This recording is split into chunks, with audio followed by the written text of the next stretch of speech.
جمعے والے دن سورہ کہف مکمل پڑھنا سنت ہے یا پہلی 10 آیات؟ دیکھیں حدیث میں دونوں کی فضیلت ہے، پہلی 10 آیات کی بھی اور سورہ کہف کی بھی، تو یہ ایک پیکج ہوتا ہے، آپ سمجھ لیں کہ اصل تو یہ ہے کہ پوری سورہ کہف پڑھے، پوری نہیں پڑھ سکتے تو چلے ایک اللہ نے ایک اور پیکج ہمیں دیا ہے کہ پہلی 10 آیتیں پڑھ لیں۔ اس کی مثال ایسے ہے جیسے حدیث میں جو تسبیح کا حکم ہے 33 دفعہ سبحان اللہ، 33 دفعہ الحمدللہ، 34 دفعہ اللہ اکبر، یہ ہر نماز کے بعد ہے، لیکن حدیث میں 10 دفعہ بھی ہے کہ 10 دفعہ سبحان اللہ، 10 دفعہ الحمدللہ، 10 دفعہ اللہ اکبر، تو یہ ان لوگوں کے لیے پیکج ہے کہ بھائی جو 33 دفعہ نہیں پڑھ پا رہے تو چلو 10 دفعہ پڑھ لو۔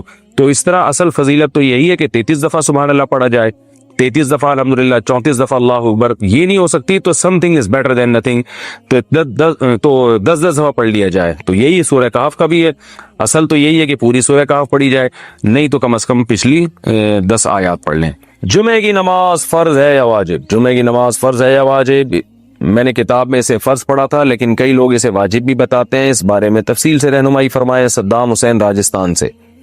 دیکھیے جمعے کی نماز فرض ہے کیونکہ دلیل قطعی سے ثابت ہے، سورہ جمعہ میں قرآن مجید میں اللہ تعالیٰ کے ارشاد ہے اذا نودی للصلاۃ من یوم الجمعۃ فاسعوا الی ذکر اللہ، جب جمعے کے دن اللہ کی یاد کے لیے بلایا جائے تو اللہ کی یاد کی طرف دوڑو۔ تو یہ جو قرآن سے مضبوط دلیل ہے قطعی، تو جو قطعی دلیل سے جس چیز کا وجوب ثابت ہوتا ہے اس کو اصطلاح میں فرض کہا جاتا ہے، تو فرض ہے۔ رہا یہ مسئلہ کہ بعض فقہاء نے واجب لکھا ہے، تو وہ اس لیے کہ یہ فرض اور واجب جو اصطلاحات ہیں، واجب کہتے ہیں جو دلیل ظنی سے ثابت ہو، قطعی سے نہ ہو، یعنی یقینی، بہت زیادہ یقینی دلیل نہ ہو، اور فرض کہتے ہیں جو ایسی پکی ڈھکی دلیل سے ثابت ہو جس کا انکار ممکن نہ ہو۔ تو لیکن یہ ایک دوسرے کے معنی میں بھی استعمال ہوتے ہیں، بعض دفعہ فرض کو واجب کہہ دیا جاتا ہے، بعض دفعہ واجب کو فرض کہہ دیا جاتا ہے، تو بعض فقہاء نے فرض کو واجب کہہ دیا، بعض نے واجب کو فرض کہہ دیا، لیکن اگر اصطلاحات میں جائیں گے تو پھر فرض کہا جائے گا جمعے کی نماز کو۔ گاؤں کی مسجد میں جمعہ ادا کرنا، میں جس گاؤں میں رہتا ہوں وہاں مسجد ہے لیکن امام نہیں ہے، اذان 5 وقت کی ہوتی ہے، امام نہ ہونے کی وجہ سے یا باجماعت نماز نہیں ہوتی، ہر کوئی اپنی مرضی سے نماز پڑھتا ہے، وہاں صرف جمعے میں ایک مولوی صاحب نماز پڑھانے آتے ہیں، تو کیا وہاں جمعہ کی نماز ہو جائے گی یا نہیں؟ اور جمعہ پڑھنے جانا ہوگا جہاں 5 وقت کی باجماعت نماز ہوتی ہو۔ امداد علی نواب شاہ سے۔ دیکھیں گاؤں میں جمعہ نبی صلی اللہ علیہ وسلم سے ثابت نہیں ہے، جب نبی صلی اللہ علیہ وسلم مدینہ میں جمعہ پڑھاتے تھے تو گاؤں کے لوگ باری باری آیا کرتے تھے، ہمیں کہیں بھی نہیں ملتا کسی صحیح روایت سے کہ نبی صلی اللہ علیہ وسلم کے دور میں گاؤں یا دیہات میں جمعہ یا عید کی نماز ہوئی ہو۔ حضرت علی کا مشہور قول ہے کہ لا جمعۃ ولا تشریق الا فی مصر جامع، کہ جمعہ اور تشریق جو ہے یہ صرف شہر میں ہی ہوگی۔ تو اس لیے جو چاروں ائمہ اس بارے میں متفق ہیں وہ یہ ہیں کہ جمعے کی نماز کے لیے ہر امام کے نزدیک کچھ نہ کچھ شرط ہے، کسی نے کہا کہ 40 افراد کی شرط، کسی نے کہا کہ بڑی بستی ہونی چاہیے۔ تو جو ہمارے نزدیک راجح قول ہے، جو قرآن و سنت سے ثابت شدہ قول ہے، یعنی نبی صلی اللہ علیہ وسلم کے دور میں کہیں بھی ہمیں یہ ملتا نہیں ہے کہ جمعے میں جو بالکل گاؤں میں جمعہ کی نماز پڑھائی گئی ہو۔ تو اگر جمعے کی نماز گاؤں دیہاتوں میں جائز ہوتی تو نبی صلی اللہ علیہ وسلم کے دور میں مدینہ کے گرد جو چھوٹی چھوٹی بستیاں تھیں وہاں جمعے کی نماز ہوتی کسی گاؤں میں۔ تو اس لیے شہر ہو یا قصبہ کبیرہ، بہت بڑا قصبہ ہو جو شہر جیسا ہوتا ہے۔ اچھا شہر کی ڈیفینیشن کیا ہے؟ عرف میں جس کو شہر سمجھا جائے، تو یعنی جس میں 2 رویا دکانیں ہوں، ہسپتال ہوں، تھانہ ہو، یہ تمام جو شہر کے لوازمات ہیں وہ جس جگہ پہ پائے جائیں گے اس کو شہر کہا جائے گا۔ جس جگہ یہ نہیں ہوں گے، وہ دور دراز علاقوں میں چند لوگوں کا ایک جتھا رہتا ہے، اس کو شہر نہیں کہتے۔ تو یہ عرف سے چینج بھی ہو سکتا ہے۔ تو اس لیے اگر آپ جس علاقے میں رہتے ہیں وہ واقعی گاؤں ہے، قصبہ کبیرہ بھی نہیں ہے، بڑی بستی بھی نہیں ہے اور شہر بھی نہیں ہے، تو پھر جمعے کی نماز وہاں پر درست نہیں ہے۔ کہ قرآن مجید کی جو کتابت کی گئی ہے نا، اس میں عام کتابت کے قاعدے نہیں چلتے۔ کاتب وحی نے جس طرح بھی لکھ دیا تو آج تک 1400 سال میں اس کو اسی طرح لکھا ہوا ہے۔ آپ قرآن میں دیکھیں تو لہذا کا لفظ جب عربی میں لکھا جاتا ہے تو لام اور ہا کو ملا کے لکھا جاتا ہے، عربی کا اصل قاعدہ یہی ہے۔ لیکن کاتب وحی نے جب رسول اللہ صلی اللہ علیہ وسلم کے دور میں یا مصحف عثمانی کو جب مرتب کیا گیا اور اس میں جو چمڑوں پہ قرآن لکھا ہوا تھا جو حضرت عثمان کے پاس لا کے دیا گیا، تو کاتب وحی نے نبی کی موجودگی میں جیسے لکھ دیا نا، لام کو الگ لکھ دیا، انہوں نے ہادہ کو الگ کر دیا، جو عام اصولوں سے ہٹ کر ہے۔ تو آج تک کسی کی یہ جرت نہیں ہوئی ہے کہ لام کو ہا کے ساتھ ملا دیا جائے۔ تو قرآن میں اس کی اور بھی بہت ساری مثالیں ملتی ہیں۔ اس پر میرا پورا ایک لیکچر ہے، ایک بیان ہے میرا، کہ کتنے قرآن کے الفاظ ایسے ہیں کہ جیسے 3 شوشے ہونے چاہیے تھے، جیسے سین کے ہوتے ہیں نا، تو کاتب وحی نے 2 ڈال دیے۔ تو اب وہ دو ہی ہیں آج تک کوئی تیسرا تین نہیں کر سکا اس کو. تو اس میں بھی ایک قرآن کا معجزہ ظاہر کرنا تھا کہ جیسے لفظ لکھ دیا گیا تو اب چونکہ پڑھا بالکل صحیح جا رہا ہے. تو اب عرب لوگ سادہ طریقہ سے لکھا کرتے تھے کچھ، یعنی اب ظاہر ہے یہ جیسے آج کل کتابت ایک بہت ہی ایک فن یہ ترقی کر چکا ہے، تو عربوں کے دور میں ایسا نہیں تھا. تو سین کے کبھی پورے شوشے ڈال دیے، کبھی ایک رہ گیا ان سے لکھنے میں، تو جو رہ گیا وہ آج تک رہ ہی گیا، پھر وہ کسی نے اضافہ نہیں کیا اس میں. اس لیے علماء کے اس بات پر اجماع ہے کہ قرآن کی جو کتابت ہے نا وہ توقیفی ہے. توقیفی کا مطلب جیسے لکھا چلا آ رہا ہے اسی طرح آپ کو لکھنا پڑے گا، اس میں آپ عربی کے عام قواعد اور ضوابط کے مطابق چینجنگ نہیں کر سکتے. اب جب لہذا کا لفظ عام عربی لوگ لکھتے ہیں، یہ ہمیں حدیثوں میں ملتا ہے، تو لہذا میں لام کو ہا کے ساتھ ملا کے ایسے لکھا جائے گا.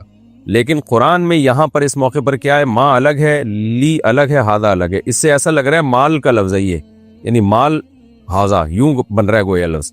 تو لیکن یہ کہ کاتب وحی نے نبی صلی اللہ علیہ وسلم کے دور میں جس طرح لکھ دیا، تو اب کوئی یہ لام کو ہا کے ساتھ جوڑنے کی جرت نہیں کر سکتا. تو یہ بھی اللہ نے 14ویں صدی میں 15ویں صدی میں یہ بتانا تھا کہ دیکھو میرے کلام کی ایسے حفاظت ہوئی ہے کہ دنیا میں کسی کے کلام کی اور کسی کی کتاب کی ایسی حفاظت کا تصور بھی ممکن نہیں ہے. یہ بھی قرآن کا ایک معجزہ ہے. اور ایسے بہت ساری مثالیں اور بھی ملتی ہیں، کہیں اور بھی آئی اور میرا ذہن اس طرف گیا تو میں انشاءاللہ آپ کو وہ بتاؤں گا.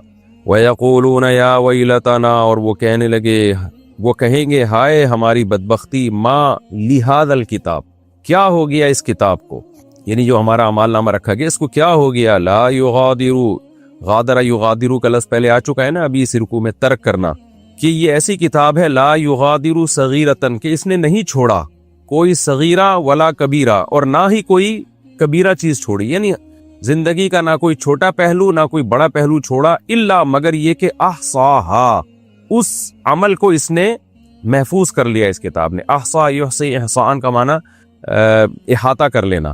محفوظ کا مطلب یہاں پر حفاظت والا محفوظ نہیں، یعنی احاطہ کر کے کسی چیز کو جب آپ محفوظ کر لیتے ہو، احصاء اسے کو کہتے ہیں کہ پورا اس کو چاروں طرف سے گھیر لینا کسی چیز کو. اور یعنی ہماری زندگی کا کوئی بھی پہلو ایسا نہیں ہے جو اس کتاب نے چھوڑا ہو. قرآن کہتا ہے وَوَجَدُوا، اور وہ لوگ پالیں گے، ماں ہر اس چیز کو، عملو جو انہوں نے عمل کیا ہوگا اس کو کیا پالیں گے، حاضر پالیں گے. وَلَا يَظْلِمُ رَبُّكَ أَحَدًا، اور اے مخاطب تیرا رب ظلم نہیں کرے گا کسی ایک پر بھی. یہ جناب اس رکوع کا مختصر لفظی ترجمہ گرامر کے ساتھ ہو گیا. ہم اس کی تفسیر کی طرف چلتے ہیں. آپ کو پتہ ہے پچھلے رکوع میں اللہ تعالیٰ نے 2 شخصوں کی مثالیں دی تھیں کہ ان میں ایک مالدار تھا، دوسرا غریب تھا. مالدار کے پاس بڑا باغ تھا، تو مالدار جو تھا وہ اپنے باغ پہ فخر کیا کرتا تھا اور باغ کی ظاہری زینت کو دیکھ کے کہتا تھا یہ باغ کبھی ختم ہونے والا نہیں ہے. تو جو مسلمان تھا، توحید پرست تھا، اس نے کہا کہ بھئی یہ اللہ ہے جس کو رزق دیتا ہے، جس سے رزق چھین لیتا ہے، تو یوں کیوں نہیں کہتا کہ اگر اللہ نے چاہا، اللہ چاہے گا تو یہ دولت میرے پاس رہے گی، اور تو اس خدا کا کیوں انکار کر رہا ہے جس نے تجھے مٹی سے بنایا. تو اس دوست کی نصیحت بھی اس پر نصیحت نے بھی اثر نہیں کیا، کیونکہ وہ ظاہری نقشوں کو دیکھ رہا تھا. اس کی سزا کیا ملی؟ اللہ فرماتے ہیں کہ اس کے باغ پر رات کے وقت کوئی آفت آئی ہے اور صبح وہ کف افسوس ملنے لگا اور اس کو توبہ کی توفیق ملی اور کہنے لگا یا لیتنی لم اشرک بربی احدا، کاش میں اپنے رب کے ساتھ شریک نہ کرتا. یہ بھی ایک نوعیت کا شرکی ہے کہ آپ اپنے آپ کو خدا سمجھنے لگیں اور اپنی محنت کو سمجھنے لگیں کہ میں جو کروں گا مجھے اس کا رزلٹ ملے گا، خدا کے ارادے کا اس میں گویا دخل نہیں. تو یہ قرآن نے ایک مثال دی ایک باغ کی، جو کہا جاتا ہے کہ شام کے شہر رملہ میں، کوئی رملہ شہر ہے وہاں پر یہ باغ کا واقعہ ہوا ہے، بعض مفسرین نے لکھا ہے واللہ عالم. اب قرآن مثال دے رہا ہے اس رکوع میں کہ اس باغ کو تو تم نے نہیں دیکھا اور اس مثال کو بھی نہیں دیکھا، لیکن اس سے ملتی جلتی مثالیں تو تم صبح شام اپنی آنکھوں سے دیکھ رہے ہوتے ہو. اور وہ مثال کیا ہے؟ کھیتیاں، لہلہاتی کھیتیاں. تو اللہ فرما رہے ہیں کہ کیا کوئی دنیا میں ایسی لہلہاتی کھیتی تم نے دیکھی جس پہ زوال نہ آیا ہو؟ ہر کھیتی کو اگر اپنے حال پہ چھوڑ دیا جائے تو رزلٹ میں کیا ہے؟ وہ خشک ہو کے ختم ہو جاتی ہے. اس سے پتہ چلتا ہے دنیا دار فانی ہے. یعنی جب آپ دیکھتے ہیں نا زمین میں ہل بوتے ہیں اور بہترین خوشنما کھیتیاں نکلتی ہیں، تو ہم تو چونکہ صبح شام یہ منظر اپنی آنکھوں سے دیکھ رہے ہیں کہ کھیتی نے آگے جا کے خشک ہونا ہے، پھر بالکل چٹیل میدان بن جانا ہے، ہم دیکھ رہے ہیں تو یقین کر رہے ہیں. لیکن اگر کسی کو فرسٹ ٹائم لایا جائے اور وہ لہلہاتے کھیت دکھائے جائیں تو وہ بھی یہ کہے گا بھائی یہ ہمیشہ ایسا ہی رہے گا. لیکن ہم اس دیکھ رہے ہیں دنیا میں کیسا زوال آتا ہے، زمین بنجر ہوتی ہے، خدا اپنی قدرت سے ہریالی پیدا کر دیتا ہے، حالانکہ اس بنجر زمین کو دیکھ کے لگتا ہے کہ کبھی یہاں کچھ پیدا ہو ہی نہیں سکتا، لیکن اللہ اپنی قدرت سے ہریالی پیدا کر دیتا ہے۔ جب ہریالی کر دیتا ہے، پھول بوٹے اس میں پیدا ہوتے ہیں، تو اس کو دیکھ کے لگتا ہے کہ یہ ہمیشہ ایسے ہی رہے گی، لیکن کچھ ہی وقت میں اللہ اس کو چٹیل میدان بنا دیتا ہے۔ تو یہ دنیا میں اتنی اکھاڑ پچھاڑ ہے، دنیا میں اتنا اتار چڑھاؤ ہے، تو تم اپنی موجودہ حالت اور اپنی دولت اور اپنی شہرت اور اس دنیا کی رنگرلیوں کو دیکھ کر دھوکے میں کیوں پڑے ہوئے ہو؟ جیسے کھیتی نہیں ہوتی اور پھر ہو کے ختم ہو جاتی ہے، تو دنیا بھی نہیں تھی، تم بھی نہیں تھے، پیدا ہوئے پھلے پھولے اور پھر تمہارے اوپر بھی زوال آنے والا ہے۔ تو یہ اس مثال سے قرآن یہ سمجھا رہا ہے کہ یہ دنیا دل لگانے کی جگہ نہیں ہے، تکبر کی اور اترانے کی جگہ نہیں ہے، اس پہ اتار چڑھاؤ ہوتا رہتا ہے۔ اس لیے قرآن آگے مثال دیتا ہے، وَاضْرِبْ لَهُمْ مَثَلَ الْحَيَاةِ الدُّنْيَا، اے نبی آپ ان کے لیے بیان کر دیجئے دنیاوی زندگی کی مثال، کہ یہ دنیاوی زندگی جس پہ تم فخر کرتے ہو، دولت، شہرت اور لالچ اور ان سب چیزوں کے پیچھے بھاگ رہے ہو، کماء، اس کی مثال تو اس پانی کی طرح ہے، انزلناہ من السماء، جس کو ہم نے آسمان سے اتارا۔ یعنی صرف پانی کی طرح نہیں ہے، یہ پانی اور اس کے بعد جو کھیتیاں وجود میں آتی ہیں ان کی طرح ہے، اس پورے منظر کی طرح ہے جس کو آگے قرآن بیان کر رہا ہے۔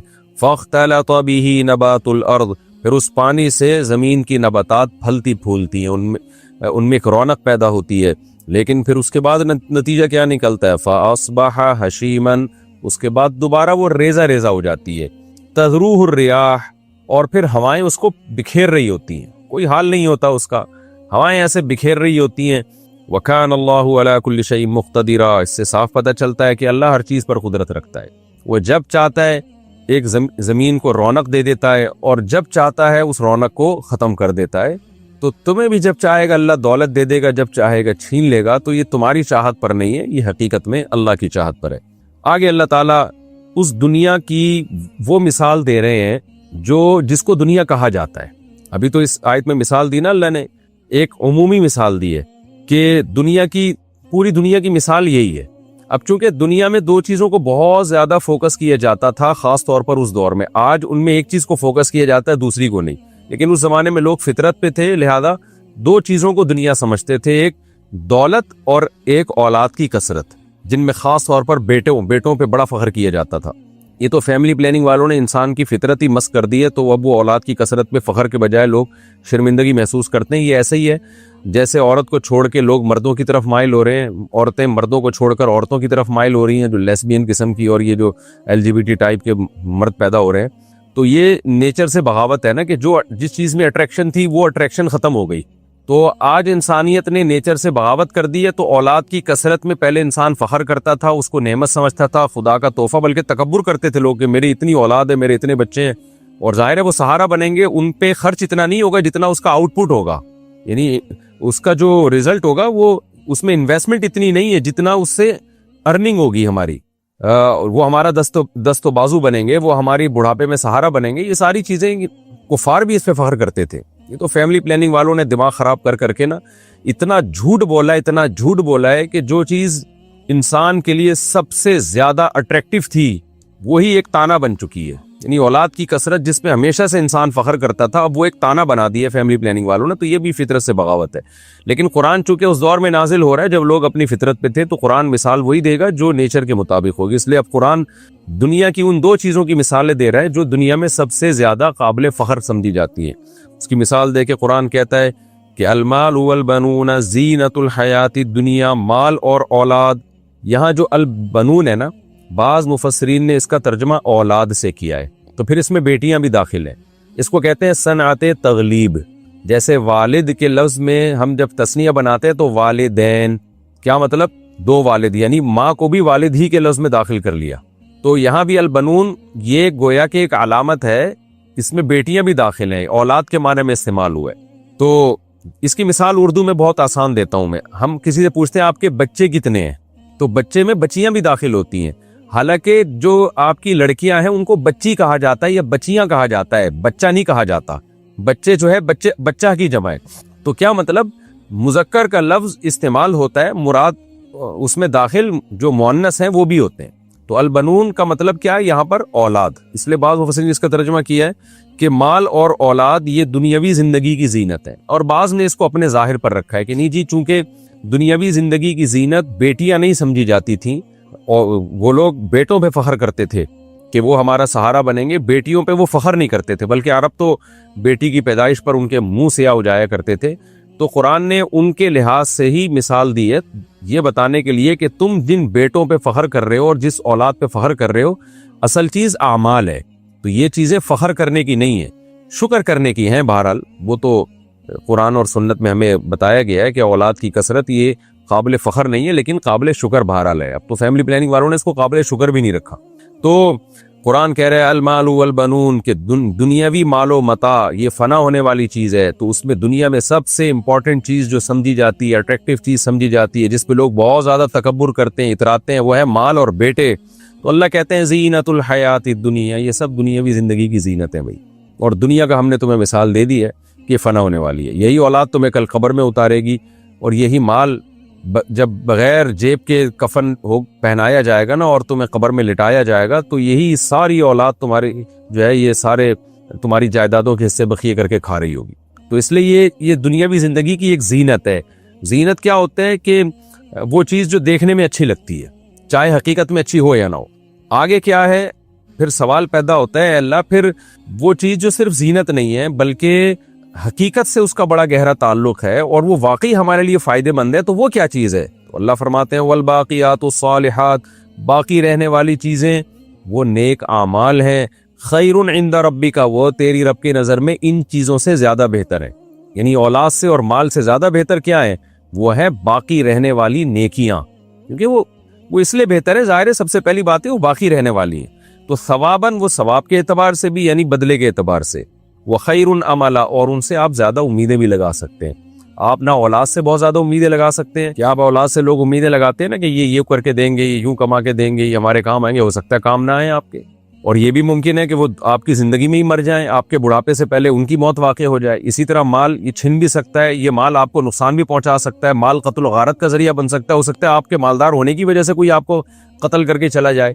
تو مال اور اولاد کے بجائے آپ امیدیں کس سے لگاؤ؟ نیک اعمال سے، کیونکہ تیرے رب کے نزدیک نیک اعمال سے امیدیں لگانا یہ زیادہ بہتر ہے، اور نیک اعمال پہ جو آپ کو فیوچر میں بدلہ ملے گا وہ اولاد اور مال کے بدلے سے زیادہ بہتر ہے۔ اولاد اور مال کا بدلہ کیا ہے؟ آپ سمجھتے ہو میرا مال ہوگا تو فیوچر میں اس کے بدلے میں مجھے یہ ملے گا، میری اولاد ہوگی تو فیوچر میں اس کے بدلے میں مجھے یہ بینیفٹس ملیں گے۔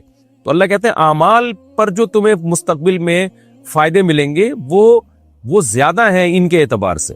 تو اس لیے نہ مال پہ فخر کرو نہ اولاد پہ، مراد اس سے صرف مال اور اولاد نہیں ہے، دنیا کی کوئی بھی نعمت ہو سب اس میں داخل ہے۔ باقی خوب سمجھ لیں اس آیت کا یہ مطلب ہرگز نہیں ہے کہ اولاد کی کثرت کی فکر نہیں کرنی چاہیے، وہ تو نیک اعمال میں داخل ہے کہ آپ اولاد کی کثرت کی اللہ سے امیدیں بھی لگائیں اور اللہ سے دعائیں بھی مانگیں اور اولاد کی کثرت کی خواہش بھی رکھیں، کیونکہ یہ تو قرآن و سنت کا حکم ہے۔ تو یہاں اولاد اور مال سے وہ مال اور وہ اولاد مراد ہے جو آخرت سے آپ کو غافل کر دے، جیسے کہ مشرکین مکہ جن کو اللہ نے بہت زیادہ بیٹے دیے تھے وہ اسی پہ فخر کیا کرتے تھے۔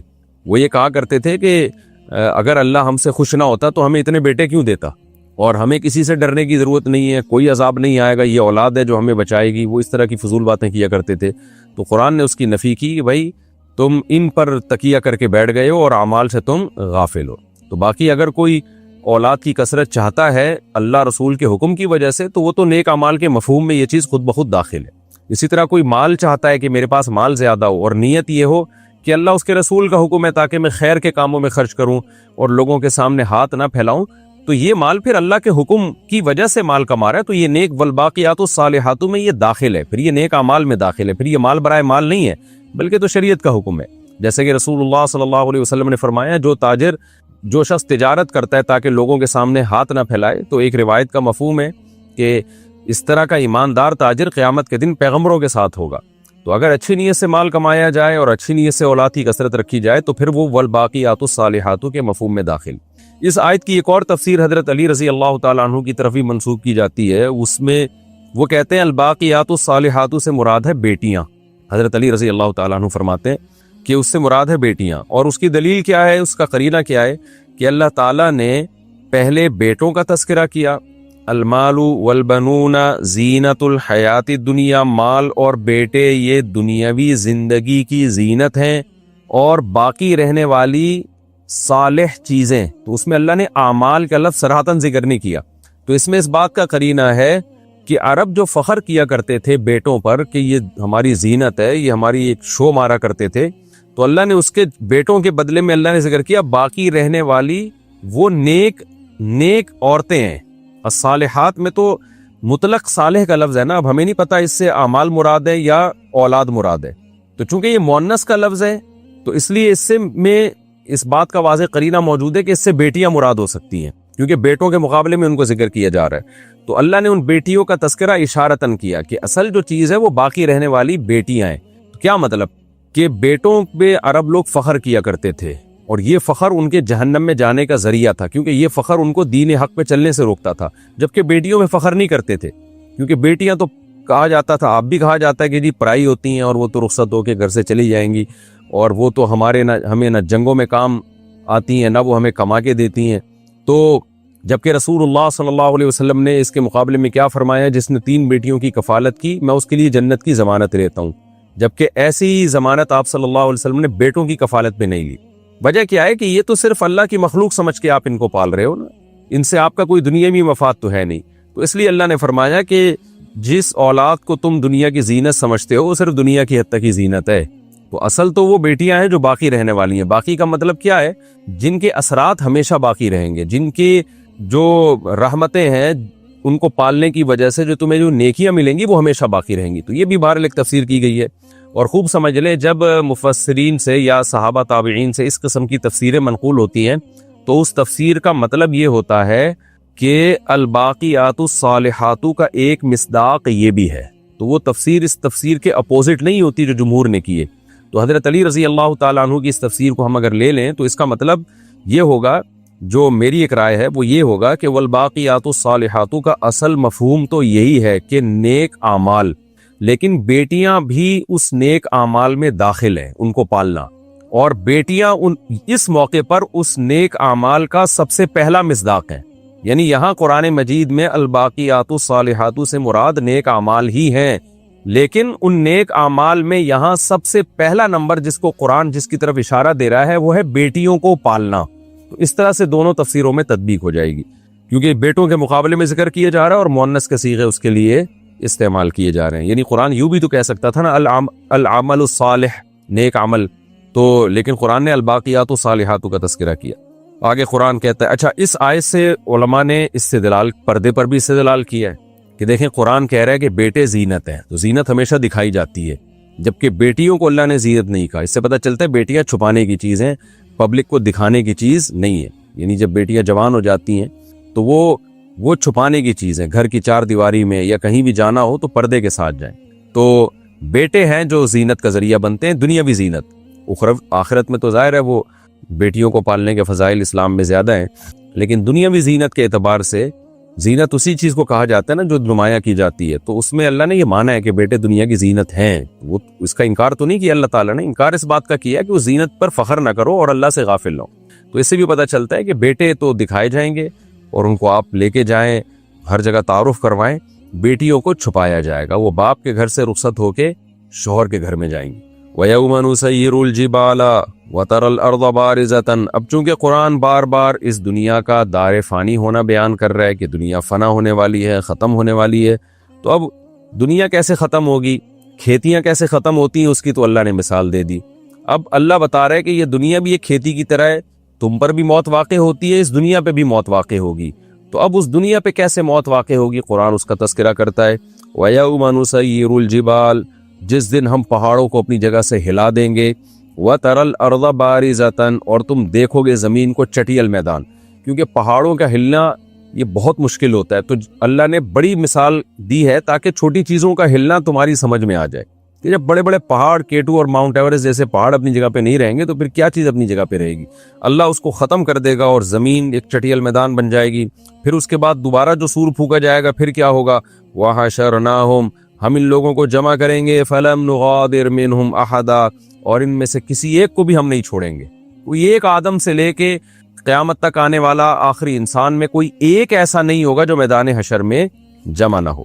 اس کے بعد کیا ہوگا، وَعُرِضُوا عَلَىٰ رَبِّكَ صَفًّا، اور اے مخاطب تیرے رب کے سامنے سب پیش کر دیے جائیں گے صف بنا کے۔ وہ صفیں کس ترتیب سے ہوں گی اللہ ہی اس کی تفصیل جانتا ہے.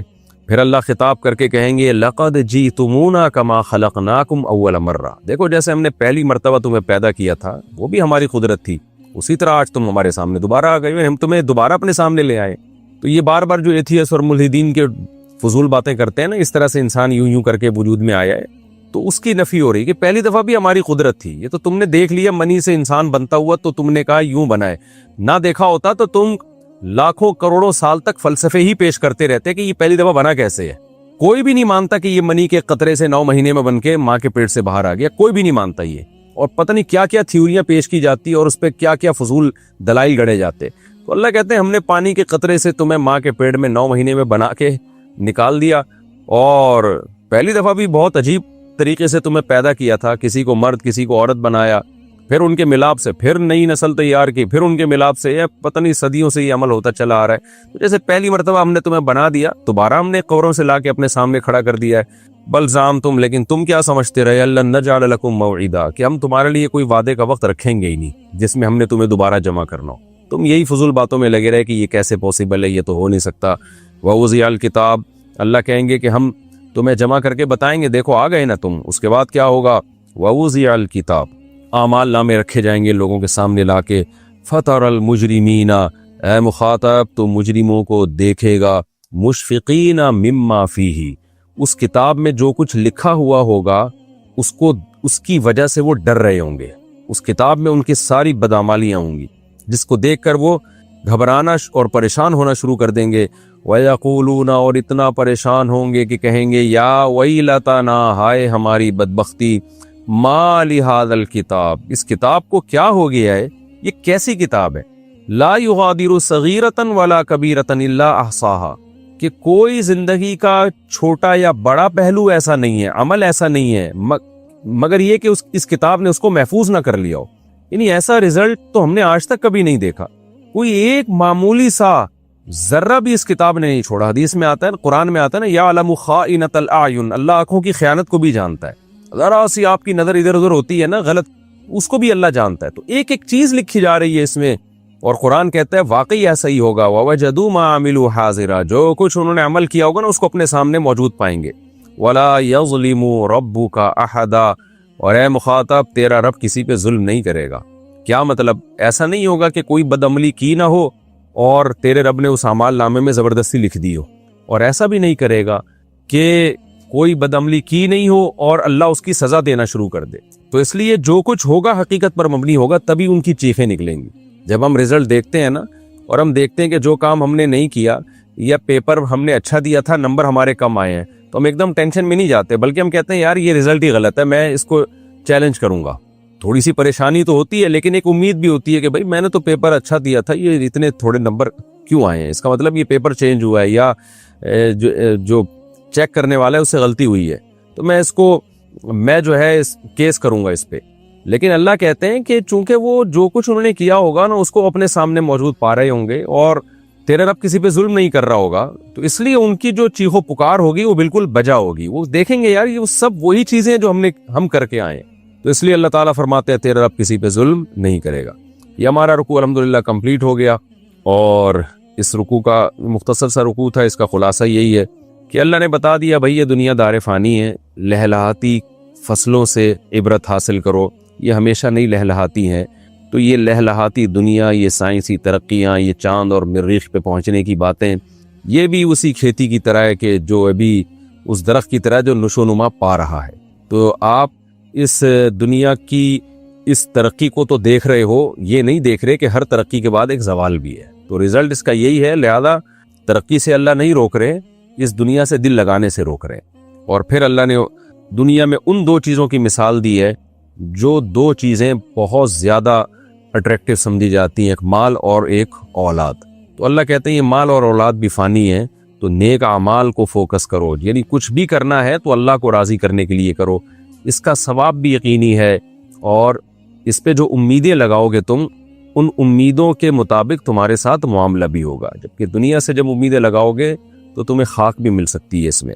اور پھر اللہ نے قیامت کی ہولناکیوں کو بیان کیا, اور پھر انصاف کو بیان کیا کہ کیسے اللہ تعالیٰ مجرمین کے سامنے اعمال نامے لا کے رکھ دے گا.